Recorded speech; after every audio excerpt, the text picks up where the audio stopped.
Boa noite. Você vai ver no Brasil TV de hoje. A Câmara do Rio caça o mandato do vereador acusado de gravar uma relação sexual com uma menor de idade. Pedro Figueiredo. Oi, Leila. 48 dos 51 vereadores da Câmara Municipal do Rio votaram pela cassação do mandato de Gabriel Monteiro. Daqui a pouco eu volto aqui no Brasil TV para trazer os detalhes. Até já. Uma criança de 10 anos morre vítima de bala perdida na região metropolitana de Salvador. Camila Marinho. Leila, o menino jogava bola aqui em Jauá, distrito de Camaçari, região metropolitana de Salvador, quando foi atingido por uma bala perdida. Daqui a pouquinho eu volto aqui no Brasil TV com mais detalhes sobre este caso. O Ministério da Saúde determina a dose 0 da vacina tríplice viral para 4 estados. José Pereira.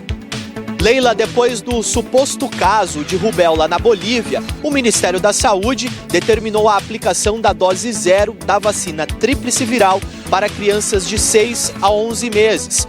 Daqui a pouco eu volto aqui no Brasil TV para explicar como vai funcionar essa medida. Amanhã é dia D de multivacinação infantil. Lucas Franco. Leila, o dia D é uma ótima oportunidade para atualizar o cartão de vacinação das crianças. Daqui a pouquinho eu volto no Brasil TV com os detalhes. A poluição pode estragar o fim de semana dos pernambucanos na praia. Juliano Roque. Oi, Leila. O litoral de Pernambuco tem hoje cerca de 20 pontos em praias impróprios para o banho. Como é feita essa análise? E o que pode acontecer com quem toma banho de mar com água desse jeito? A gente explica daqui a pouco no Brasil TV. E ainda a volta da festa do Peão de Barretos, Murilo Badeça. Oi, Leila. O maior evento sertanejo da América Latina deve receber mais de 900 mil pessoas. São 11 dias de festa ao todo. Todos os detalhes da programação eu te conto aqui no Brasil TV. Hoje é sexta-feira, 19 de agosto. É o Brasil TV que já está no ar.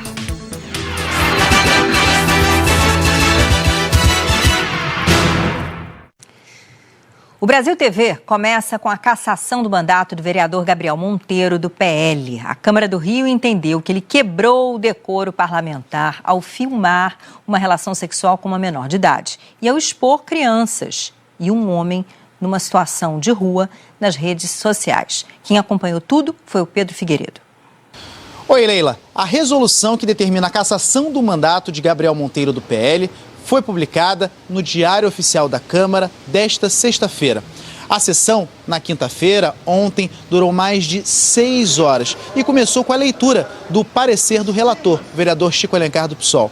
Depois, 9 parlamentares foram até a tribuna para discutir, para debater o tema e chamou a atenção que todos eles defenderam a cassação do mandato de Gabriel Monteiro. A defesa teve ainda 2 horas para se manifestar e Gabriel Monteiro usou parte desse tempo para tentar sensibilizar os vereadores, mas não teve jeito. 48 parlamentares votaram a favor da cassação do mandato, por entenderem que Gabriel Monteiro quebrou o decoro parlamentar ao, entre outras coisas, filmar uma relação sexual com uma menor de 15 anos, o que é crime previsto no Estatuto da Criança e do Adolescente. 2 vereadores votaram contra a cassação, um deles, o próprio Gabriel Monteiro. Com essa decisão, o agora ex-vereador fica inelegível, mas ele já registrou sua candidatura a deputado federal para as eleições desse ano. E como houve uma alteração recente na legislação eleitoral, o caso ainda será julgado pelo Tribunal Regional Eleitoral para saber se ele poderá ou não ser candidato e, se for eleito, se poderá ou não assumir o cargo. Leila, eu volto com você. Obrigada, Pedro. Um menino de 10 anos morreu vítima de bala perdida em Camaçari, região metropolitana de Salvador. A Camila Marinho acompanha as investigações.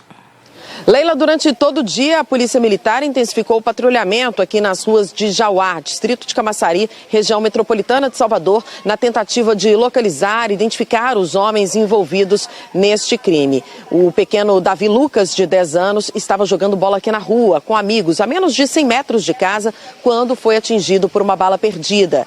Segundo testemunhas, criminosos que passaram em 2 motos, estavam trocando tiros e um menino acabou sendo atingido. Além dele, um homem que jogava dominó aqui na rua também foi atingido. Os 2 foram levados para uma unidade de pronto atendimento, mas Davi Lucas não resistiu aos ferimentos. O outro homem está fora de perigo. Segundo a Polícia Civil, o caso já está sendo investigado. Imagens de câmeras de segurança que tem aqui na rua podem ajudar na identificação destes criminosos. Eu volto com você, Leila. Valeu, Camila.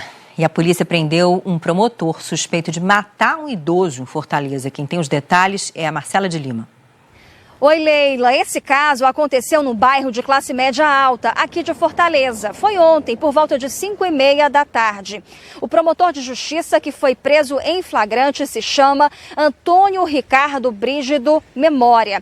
Ele tem 66 anos de idade e é acusado de ter matado a tiros um idoso de 72 anos, que trabalhava de forma autônoma. Ele se chama Durval César Leite. De acordo com familiares da vítima, o promotor de justiça chegou na casa do idoso se identificando como amigo. Pouco tempo depois, teria dito a seguinte frase: "Você lembra de mim?" Em seguida, atirado algumas vezes contra o idoso, que foi atingido por um tiro na cabeça e outro no tórax. Morreu na varanda de casa, não resistiu os ferimentos. Ainda de acordo com os familiares, o promotor de justiça tentou atirar contra os filhos do idoso, mas não conseguiu. Imagens registradas por câmeras de segurança mostram o momento em que esse promotor de justiça, ele foge da casa do idoso, entra num carro, um outro carro colide na traseira do veículo do promotor de justiça e mesmo assim ele consegue fugir.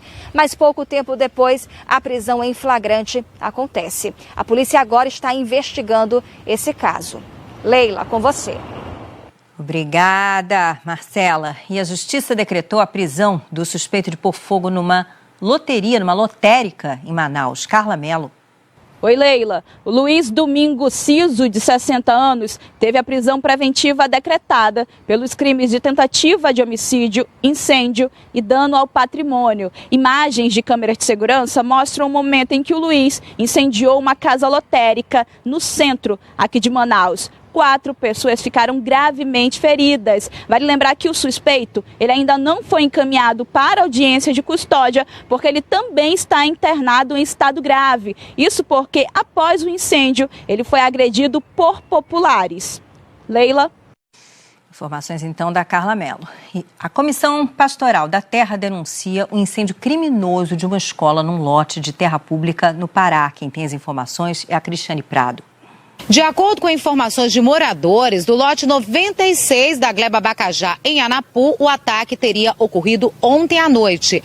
A estrutura improvisada, onde funcionava a Escola Municipal Paulo Anacleto e ainda um barracão de palha comunitário, foram incendiados e destruídos. Essa situação foi comunicada hoje de manhã oficialmente pela Comissão Pastoral da Terra do Xingu ao Ministério Público Federal e à Defensoria Pública Agrária.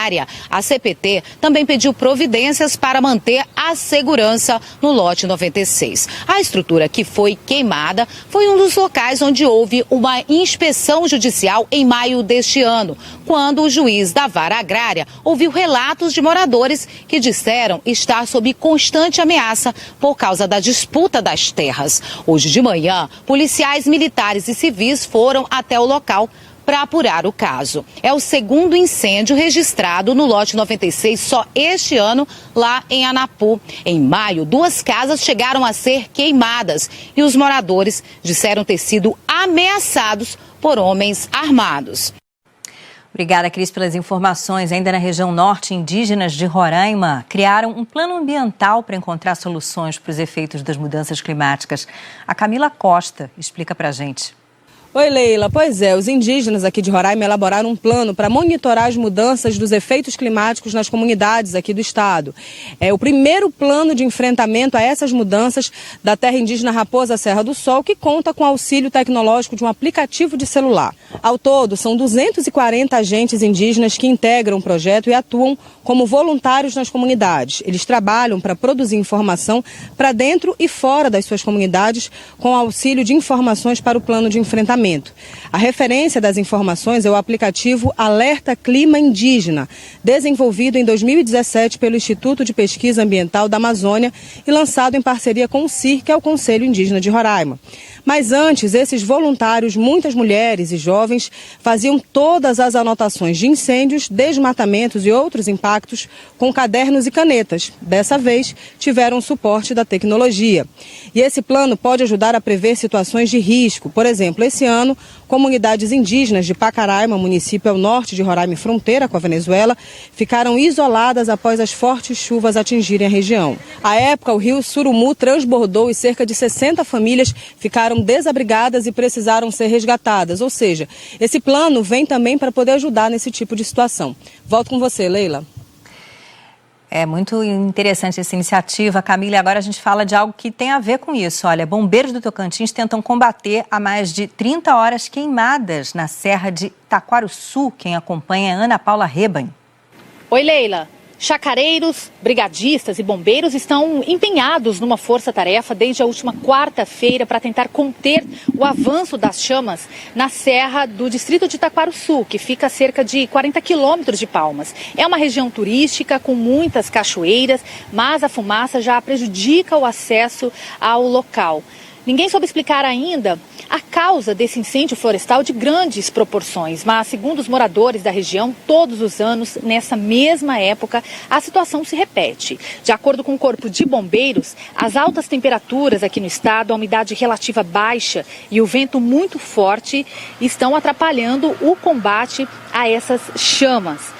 Segundo o ranking de queimadas do Instituto Nacional de Pesquisas Espaciais, o INPE, o Tocantins segue entre os estados com mais focos no país. De janeiro de 2022 até agora, já foram registrados mais de 5.400 focos de incêndios. Leila? É impressionante, Ana Paula. Um acidente entre dois carros matou 7 pessoas em Goiás. Emerson Ferreira. Oi, Leila. Os corpos das 7 vítimas já foram liberados aqui do IML. Esse acidente foi em uma rodovia estadual próximo ao município de Piracanjuba, aqui no sul de Goiás. 5 pessoas de uma mesma família de Minas Gerais estavam em um dos veículos, incluindo 2 crianças, uma de 11 anos e um menino de 3 anos. Foi justamente essa criança de 3 anos que foi lançada para fora do veículo no momento do acidente. No outro carro que seguia no sentido contrário, estavam um homem e uma mulher. Todos morreram no local. Segundo os bombeiros, por causa da força do impacto, um dos carros se partiu ao meio. Várias peças ficaram soltas pela pista. A polícia agora tem um prazo de 10 dias para apresentar o laudo com as causas do acidente.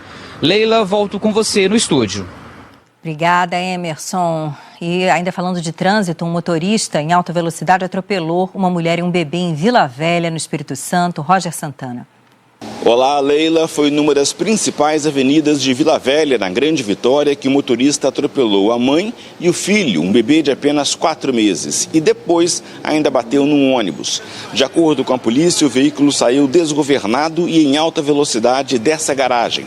Arrancou o portão e em seguida entrou na avenida e atropelou a mulher e a criança. Os vizinhos contaram à polícia que nesse local funciona uma boate. Depois que o portão foi derrubado, os responsáveis colocaram esses tapumes pretos para proteger a entrada. O motorista se recusou a soprar o bafômetro, mas, segundo a polícia, apresentava sinais de embriaguez. Ele foi preso e levado para a delegacia. A mãe e o bebê foram encaminhados pelo SAMU para um hospital público de Vila Velha, onde receberam atendimento médico. Leila, volto com você. Obrigada, Roger. O trânsito na BR-364 ficou totalmente interditado por causa de um acidente entre caminhões. Isso foi em Rondônia. Quem tem as informações é o Lierberson Pimentel.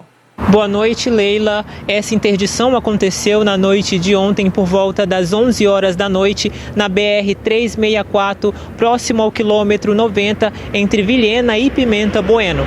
A gente conversou mais cedo com a Polícia Rodoviária Federal e, de acordo com eles, 2 dos 3 caminhões já haviam sido retirados da pista. A previsão era de que o trânsito só seria liberado após a remoção da 3ª carreta. Até o momento, o fluxo no local está paralisado parcialmente. Apenas uma das pistas está liberada para tráfego.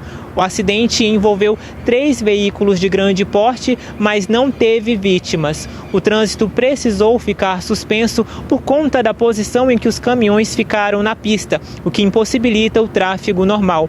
Ainda de acordo com a polícia rodoviária, a causa do acidente teria sido uma árvore que caiu sobre a pista. Um dos caminhões tentou desviar e causou o acidente. A polícia continua no local para garantir a segurança dos outros veículos que precisam passar pelo trecho. Volto com você, Leila. Que bom que não houve vítimas, né, Lieberson? Agora imagine a cena. O motorista de um ônibus escolar lotado sai do veículo e o ônibus começa a descer a ladeira sem freio. Pois é, aconteceu na Paraíba. O Marques de Souza conta o desfecho dessa história. Um aluno de Araçagi, no agreste da Paraíba, evitou um acidente com um ônibus escolar depois que o motorista saiu do veículo.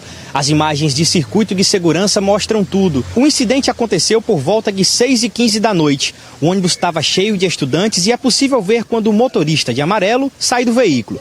Em seguida, o ônibus começa a descer a rua, de ré, e os estudantes começam a gritar. Um dos alunos corre e senta na cadeira do motorista, acionando o freio em seguida. O condutor do veículo entra novamente e, com o veículo parado, os passageiros começam a descer. Mesmo com susto, ninguém ficou ferido. E a prefeitura de Araçagi disse que vai investigar o caso. Leila. Nossa, que herói, né? Esse que puxou o freio, afinal. Parabéns. Depois do intervalo, a gente fala da frente fria que está derrubando as temperaturas no sul do país. O Brasil TV volta já já.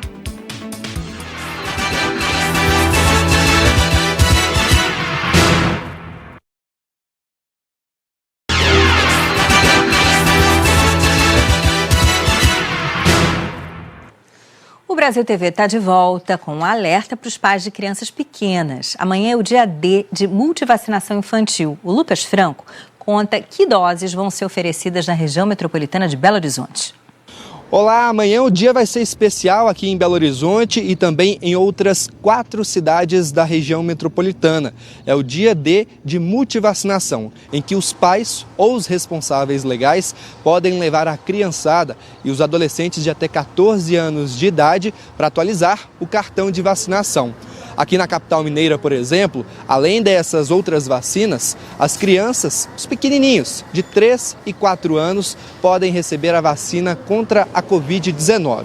Para a faixa etária de 3 anos, por enquanto, aqui na capital, apenas as crianças que têm algum tipo de imunossupressão estão recebendo a primeira dose. Já os que têm 4 anos de idade, de forma geral, já garantem essa primeira aplicação. Então é importante olhar o cartão de vacinação da criançada e procurar um dos 152 centros de saúde que vão abrir amanhã em Belo Horizonte, claro, além de diversos pontos de imunização espalhados na região metropolitana. Eu volto com você. Importantíssimo, Lucas. O Ministério da Saúde determinou dose 0 da vacina tríplice viral para crianças de 6 a 11 meses depois do surgimento do suposto caso de rubéola na Bolívia. O José Pereira tem as informações para a gente. Olá, Leila. Olha, depois do suposto caso de rubéola no país vizinho, a região de fronteira foi colocada em alto risco de reintrodução do vírus da rubéola no Brasil. A nota técnica do Ministério da Saúde foi enviada para as secretarias de Mato Grosso do Sul, Mato Grosso, Rondônia e Acre. Aqui em Mato Grosso do Sul, a Secretaria de Saúde informou que há doses suficientes da vacina tríplice viral para o público-alvo. Então, as crianças de 6 a 11 meses vão receber a dose 0, que é uma quantidade extra antes da primeira aplicação da vacina. Vale lembrar que o último caso endêmico de rubéola no Brasil foi registrado em 2008. Leila, eu volto com você. Isso aí, José, tem que prevenir, né? O litoral de Pernambuco tem 20 trechos em praias impróprios para o banho. Juliano Roque traz os detalhes direto de Olinda. Oi, Leila. De acordo com a Agência Estadual do Meio Ambiente, o litoral de Pernambuco tem hoje cerca de 20 pontos em praias impróprios para o banho. São praias em várias cidades, entre elas Itamaracá, Paulista, Olinda, Recife, Jaboatão. São pontos específicos, como este que eu estou em Olinda. O estado monitora a água do mar com análises feitas toda semana e a cada 7 dias o boletim é atualizado. O trecho impróprio hoje pode estar bom para o banho em outro dia. A poluição da água do mar nas praias é praticamente causada pela água da chuva que vem das ruas e de esgoto sem tratamento. Tomar banho de mar em um local impróprio pode causar dor de barriga e doenças de pele, de acordo com os médicos. As praias impróprias não estão interditadas. A orientação é evitar o banho de mar, mas a areia está liberada, com barracas e comidas. É esperar só um pouquinho e aproveitar os dias de sol desse jeito também. Eu volto com você aí no estúdio, Leila. Valeu, Juliano. E depois de falar de praia, de sol, de calor, nosso assunto agora é frente fria, uma frente fria que está derrubando as temperaturas pelo Brasil. O Andro Amaral mostra a situação em Rio Branco. Oi, Leila. Como já era previsto pelos institutos de meteorologia, a temperatura despencou aqui em Rio Branco, capital do Acre. No começo da noite de quinta-feira, a média era de 35 graus aqui em Rio Branco. Depois da meia-noite desta sexta, os termômetros já marcaram 17 graus. Os riobranquenses tiveram que tirar os agasalhos do armário. No início da manhã de hoje, chegou a fazer apenas 16 graus, o que é bem diferente das altas temperaturas a que estamos acostumados aqui na região norte, viu, Leila? Caramba, Andrew. E em Santa Catarina, 28 cidades registraram temperaturas negativas hoje. A Shaina Marcon tem os detalhes direto de Urupema, uma das cidades mais geladas do Brasil. Oi, Leila. Aqui em Urupema o dia começou com 3 graus negativos, mas aqui no Morro das Antenas, o ponto mais alto da cidade onde eu estou, a sensação térmica, segundo a EPAGRE, órgão que monitora o tempo aqui em Santa Catarina, a sensação chegou a 25 graus abaixo de zero durante a madrugada. E nevou em pelo menos 4 cidades de Santa Catarina, inclusive aqui em Urupema. Depois da neve, ficou bastante cincelo, que é o nevoeiro que bate na vegetação e deixa tudo congelado. Em outras cidades aqui da região da Serra, teve chuva congelada e neve ontem à noite. Em Bom Jardim da Serra, foram vistos alguns flocos. E lá que foi registrada a menor temperatura do estado nesta sexta-feira, 6 graus negativos. Em São Joaquim, turistas registraram um momento que caiu chuva congelada perto de um hotel. Em Urubici, moradores foram surpreendidos com gelo caindo sobre as árvores. A temperatura por lá hoje também foi negativa. A neve já passou, mas as temperaturas vão continuar caindo e deve vir mais frio entre hoje e amanhã. Volto com você, Leila. O relato da Shaina deixou a gente com frio, né? E tem frio de congelar também no Rio Grande do Sul. A Fernanda Carvalho fala direto de Cambará do Sul. Oi, Leila. Aqui no Rio Grande do Sul, os turistas não encontraram a neve, mas encontraram sim temperaturas congelantes. Aqui em Cambará do Sul, esta manhã, a temperatura chegou aos 4 graus, com sensação térmica negativa, apesar do sol. Durante a madrugada, em São José dos Ausentes, a sensação térmica foi de menos 10 graus negativos. E pela manhã nós tivemos geada em vários municípios, inclusive em Gramado. E ontem à tarde e de noite teve chuva congelada em pelo menos 7 cidades. Em Piratini, no sul do estado, e São José dos Ausentes, que também fica aqui na Serra. Em Santana do Livramento, na fronteira com o Uruguai, houve registro do que os meteorologistas chamam de graupel, que é um tipo de neve e acontece quando um floco é coberto por uma camada de gelo. A friaca deve continuar assim pelo menos até o final de semana aqui no Rio Grande do Sul. Eu volto contigo, Leila. Friaca, falou tudo, Fernanda. Em Curitiba, a Fundação de Ação Social se mobiliza para ajudar quem mais sofre com frio. Quem conta é o Wesley Cunha. Oi, Leila. Olha, aqui na capital paranaense, a mínima registrada foi de 3,4 graus e a próxima madrugada também deve ser muito gelada aí com temperatura perto de 0 grau. Então, por causa disso, os trabalhos da Fundação de Ação Social aqui de Curitiba devem ser intensificados. As equipes circulam pela cidade oferecendo abrigos para as pessoas que estão em situação de rua. São locais onde essas pessoas podem se alimentar, tomar banho e passar a noite mais protegidas, né? As equipes fazem esse trabalho normalmente no inverno, mas quando a temperatura está muito baixa, esse trabalho é intensificado. Na última noite, Das 1.352 vagas disponíveis, 1.174 foram ocupadas. Quem tem animal de estimação também pode ir para abrigos específicos. E quem recusa o atendimento da FAS pode receber um cobertor para que essas pessoas fiquem pelo menos mais aquecidas. A princípio, esse trabalho mais reforçado deve ir até a próxima segunda-feira, mas se a temperatura continuar abaixo de 8 graus, esse trabalho mais intenso deve continuar, viu, Leila? Obrigada, Wesley. Bem importante esse trabalho. Já começou a Festa do Peão de Barretos. O Murilo Badessa mostra que o evento voltou a receber público depois de 2 anos. Oi, Leila, tudo bem com você? Nesse segundo dia de festa, os preparativos para deixar tudo pronto para o pessoal que chega no período da noite já começaram. O pessoal ali no palco principal já está passando som. Até porque essa sexta-feira deve ser um dos dias mais movimentados do evento. Se apresentam aqui a dupla Jorge Mateus e o cantor Wesley Safadão. Ontem, no primeiro dia, milhares de pessoas lotaram a Arena do Parque do Peão de Barretos. Uma volta do evento que deixou de acontecer por 2 anos por causa da fase mais difícil da pandemia. Até o fim da festa, 900 mil pessoas devem passar por aqui.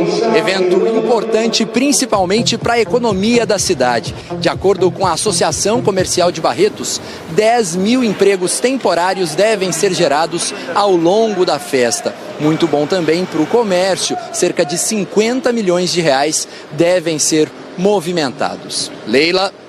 Obrigada, Murilo, e bom trabalho aí para você. O Brasil TV fica por aqui. Outras notícias logo mais no Jornal Nacional, às 8h30 da noite, hora de Brasília. Uma ótima noite, bom fim de semana. Até a próxima.